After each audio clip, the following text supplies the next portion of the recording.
সত্যি রে নিমাই, যতদিন যাচ্ছে তত দেখছি তোর হাত খুলছে। আরে কইতাছিস কি?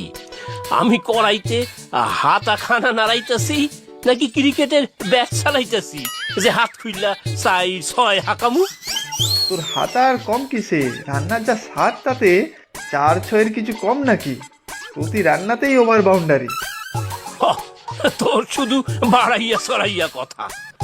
তোগো ঘটিদের এই এক দোষ, তিলে তাল বানাইয়া সারস। ওরে বেটা বাঙালের পো, আবার ঘটি বাটি তুলে কথা কেন রে? আমরা এদেশিরা বাড়িয়ে চড়িয়ে কথা বলতে যাব কেন? তোরা বাঙালরাই সব কিছু বাড়িয়ে বলে, আমাগো দেশে এই ছিল, আমাগো দেশে ওই ছিল, এত বিঘা ধানি জমি ছিল, গন্ডা খানেক পুকুর ছিল, অমুক ছিল তমুক ছিল। এই তোমাদের এক দোষ।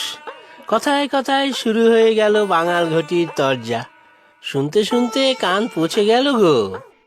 এইটা কি আমার দোষ? এই বেটা ঘটির পো কথায় কথায় খালি ঝগড়া করণের ফিকির খোঁজে। আচ্ছা তুমিই বলো বঙ্কুদা, আমি না এই নিমাইয়ের প্রশংসাই তো করছিলাম। হ্যাঁ বুঝছি, প্রশংসা কইরা আমার একেবারে সজ্ঞে তুইলা দিছে। শূন্য রাখ, আমাগো বাপ দাদা বাঙালরা আইছিল বইলা এই তোরা ঘটিরা বর্তায় গেছিস।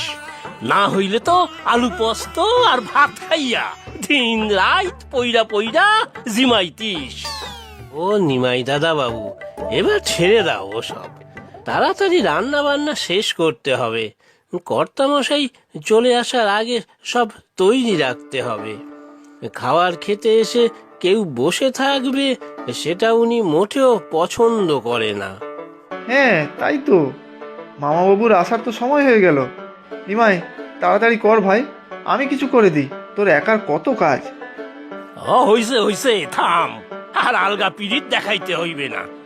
এই বাঙাল একাই 100, অগলি তো প্রায় হইয়াই গেছে। শুধু চিংড়ি দিয়া কচুর শাকটা নামাইতে পারলেই ব্যাস। তো রোজ কচুর শাকটা না করতে পারলে বুঝি ভাত হজম হয় না? এই যে বঙ্কু দাদা, রোজ বাজার থেকে তোমার কচুর শাক না আনলে বুঝি হয় না? তা আমি কি করব? রান্না যে করে তার কথাতেই তো বাজার করব নাকি? রোজ কচুর শাক আনে তো ব্যাস করে। আমি মামুরে কইয়া দিছি, যা হোক আর না হোক রোজ কচুর কিছু একটা আমি করুমই করুম। কচু সারা ভাত গলা ঠিকা নামে নাকি? তবে কচুর শাক, কচুর তরকারিগুলো কিন্তু ভারী চমৎকার হয় খেতে। গ্রাহকরা যারা খেতে আসে তারাও তো দেখি চেটে পুটে খায়। তাহলেই বোঝো এরই নাম রান্না, খাঁটি বাঙালি রান্না। হ্যাঁ, মাইনসেরা খাইতে আইব দুইটা ভালো মন্দ খাওনের জন্য। হ্যাঁ গো, একটু রসাইয়া কষাইয়া খাওয়াইতে হইবে না? তা বলে রোজ কচু খেচু এইসব? না, রোজ রোজ তোর ওই ডাইল আর আলু পোস্ত খাওয়ানো লাগবো। তাও আবার মিষ্টির গোলা। স্যাস, মুখে রসে কি কইরা তগো ভগবানই জানে। আচ্ছা হয়েছে হয়েছে, যা করার তাড়াতাড়ি শেষ কর, আমি কাউন্টারে গিয়ে বসি, লোকজন আসা শুরু হয়ে যাবে। তাই যা। আজকে আমি সবাইরে নিজের হাতে খাওয়ার দিমু কইয়া দিলাম। দেখি খাইয়া কে কি কয়।